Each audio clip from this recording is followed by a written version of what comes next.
ভিক্ষুক রাস্তা দিয়া যায় আর জমিদারের পুত্রবধূও যায়। একজন সামনের থেকে আসতেছে, একজন সামনের দিকে যাইতেছে। দুইজনের ক্রসিং এর সময় ভিক্ষুকের গায়ের কাদা জমিদারের পুত্রবধূর গায়ে লেগে গেছে। সে দুনিয়া আন্ধার করে ফেলছে, স্বামীকে ডাইকা নিয়ে আসছে, বলছে ভিক্ষুক আমার কাপড় নষ্ট করে দিছে। সে শুধু ভিক্ষুক ছিল না, বৃদ্ধ ছিল। বৃদ্ধ ছিল না শুধু, জীর্ণ ছিল, শীর্ণ ছিল। শরীরে কাপড় ছিল না, ফাটা চিরা কাপড় ছিল। পায়ে জুতা ছিল না, পেটে ভাত ছিল না।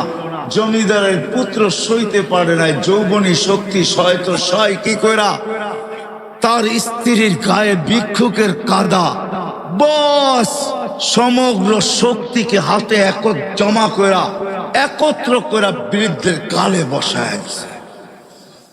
বৃদ্ধ কিচ্ছু বলে নাই, শুধু উপরের দিকে তাকায় দুই তিনটা শব্দ উচ্চারণ করছেন।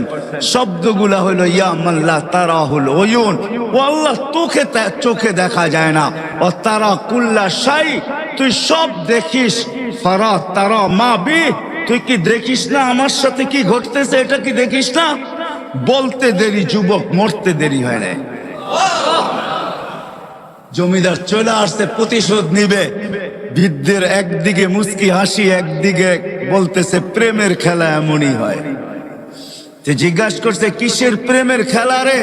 বলছে ওর প্রেমিকার গায়ে আমার কাদা লাগছে, পায়ের কাদা লাগছে, ও সইতে পারে নাই।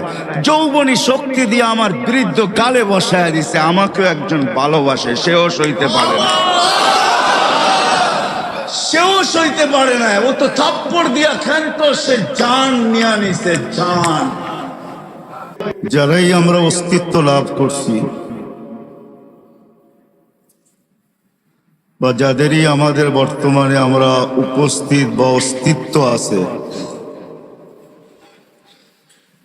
এবং অস্তিত্বের সাথে যত জিনিস সংযুক্ত আছে, অস্তিত্বের সাথে প্রত্যেক মানুষের কিছু না কিছু সংযুক্ত আছে।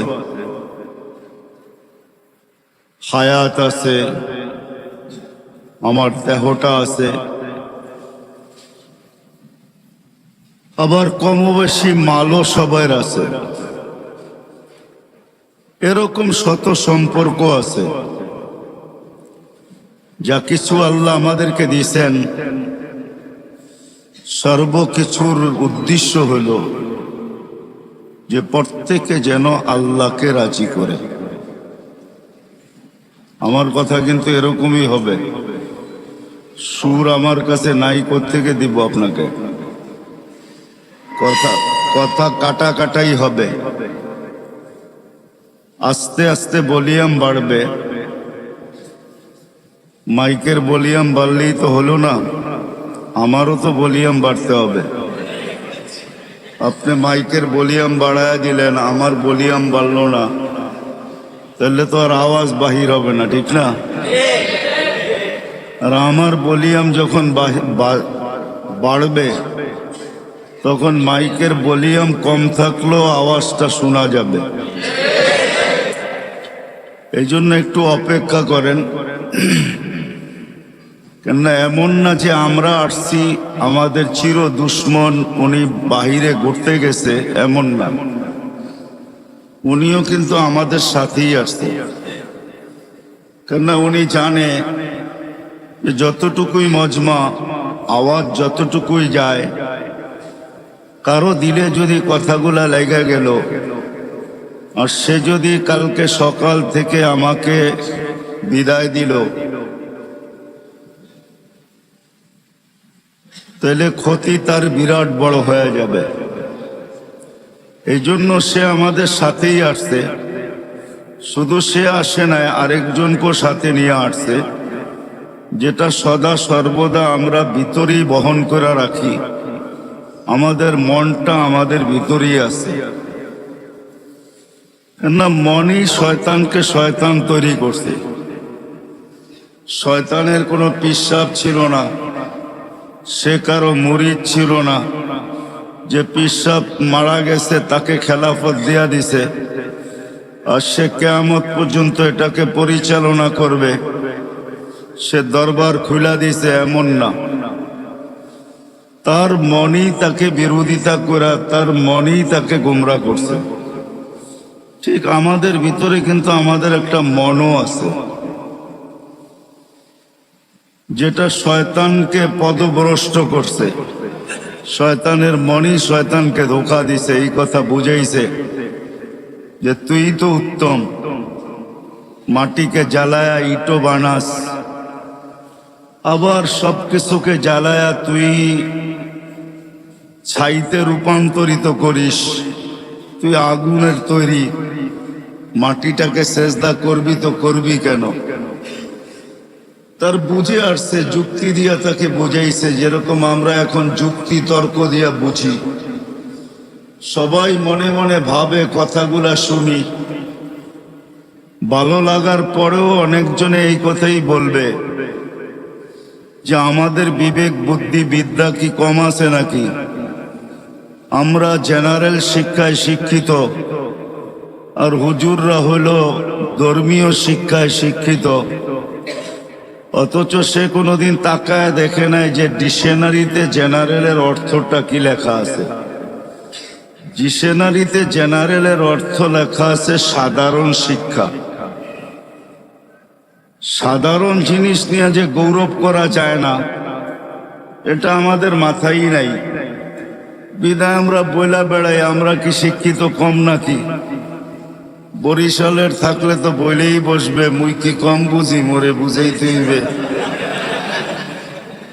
তো বিদায় যুক্তি তর্ক দিয়া শয়তান বুঝাইছে, মন বুঝাইছে শয়তানকে যে তুই উত্তম।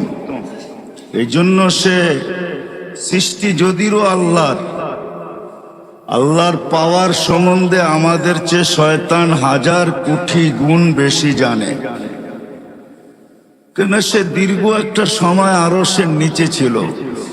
30,000 বৎসর টানা আরশের নিচে ছিল। সে শুধু আরশের তওয়াফ করছে, বিদায় তার অভিজ্ঞতা জ্ঞান অনেক বেশি।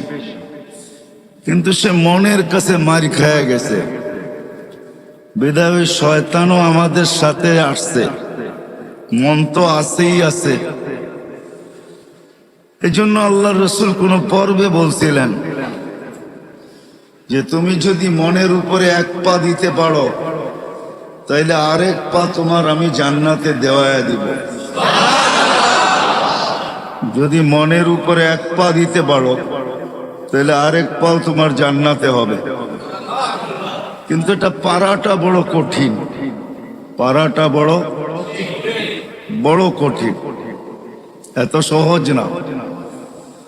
এই জন্যই হাদিসে শব্দ আছে, আলা ইন্নান নারা সাহালুন, জাহান্নামে যাওয়া অনেক সহজ, জান্নাতে যাওয়া এত সহজ না। আলা ইন্নাল জান্নাতা হাসানুন বিরবওয়া, জান্নাত বড় উঁচা, বড় চূড়ায় চড়তে হবে, চড়তে চড়তে চূড়ায় পৌঁছতে হবে, তারপরে জান্নাত মিলবে। আর বলছে জাহান্নাম সহজ, আলা ইন্নান নারা সাহলুন, জাহান্নাম সহজ। আলা ইন্নান নারা সাহলুন, জাহান্নাম বড় সহজ। বিশাহওয়া, শুধু মনের ঘোড়ার উপরে বসা যাও, মনের ঘোড়া তোমাকে জাহান্নামে ঢুকায় তারপরে ফিরে আসবে, এর আগে ফিরবে না। তোমাকে কিচ্ছু করতে হবে না। বিদায় ধৈর্য সহকারে ধ্যান দিয়া শুনবো, তাইলে কথাগুলো বুঝে আসবে। আর যদি আজকে বুঝে আসে, তাহলে করা সহজ হবে। এটাই আমার আলোচ্য বিষয়ের প্রথম হেডলাইন ছিল, এটাই যে আল্লাহ আমাদেরকে যা কিছু দিয়েছেন, অস্তিত্ব বলেন, যার কাছে যা আছে, যুবকের কাছে যৌবন আছে, তো এটা আল্লাহকে পাওয়ার জন্য। আমি এক একটার উদাহরণ কোটেশন দিব, উদাহরণ দিব। যুবককে যৌবন দিছেন আল্লাহ পাওয়ার জন্য। যদি আল্লাহ পাওয়ার জন্য যৌবন না দিতেন, তাহলে আল্লাহ এতগুলা পুরস্কার কোনোদিন ঘোষণা করতেন না। আল্লাহ যুবককে আগেই শোনায় দিয়েছেন, তোমার যৌবন আমাকে পাওয়ার জন্য। পাইলে কি হবে মালিক? তোমার জন্য এখন থেকেই আমি আরশের নিচে গ্যালারি বানাইতে শুরু করব। নর্মাল গ্যালারিরা super deluxe gallery, normal gallery না। স্টুডিয়ামে নর্মাল গ্যালারিও থাকে, আবার সুপার ডিলাক্সও থাকে। সুপার ডিলাক্স যেটা হয় ওটার ভিতরে চেয়ারও আলাদা, এসিও লাগানো থাকে, দেখতে অসুবিধা হইলে প্রজেক্টরও থাকে। কি বলেন, বুঝাইতে পারতেছি? দেখতে যদি কোনো যুবকের অসুবিধা হয় তো প্রজেক্টর থাকে। আবার ওটার ভিতরে খাওয়া দাওয়াও থাকে। একটু পর পর জিজ্ঞাসা করে চা খাবেন, একটু পর পর জিজ্ঞাসা করে পানি লাগবে, কেননা খাদেম থাকে তো। কেননা সুপার ডিলাক্স ওরকম টিকিট নিয়ে ঢুকছে, বিদায় ওটার ভিতরে সমস্ত ব্যবস্থা থাকে। কোথাও কোথাও এমনও থাকে যে কনভেন্স পর্যন্ত বাড়ির থেকে গাড়িতে নিয়ে যাবে, আবার গাড়িতে বাড়ি পৌঁছায় দিবে। আবার এদের জন্য সিকিউরিটিও থাকে, এদের গেটও ভিন্ন থাকে। এরা সাধারণ গেট দিয়ে ঢোকে না, এদের জন্য গেটই ভিন্ন। সব কিছুর ভিতরে পার্থক্যতা থাকে। তো যুবককে যে যৌবন দিছেন একটু আল্লাহকে পাওয়ার জন্য দিছেন। এই জন্য আল্লাহ ঘোষণা দিছেন, যুবক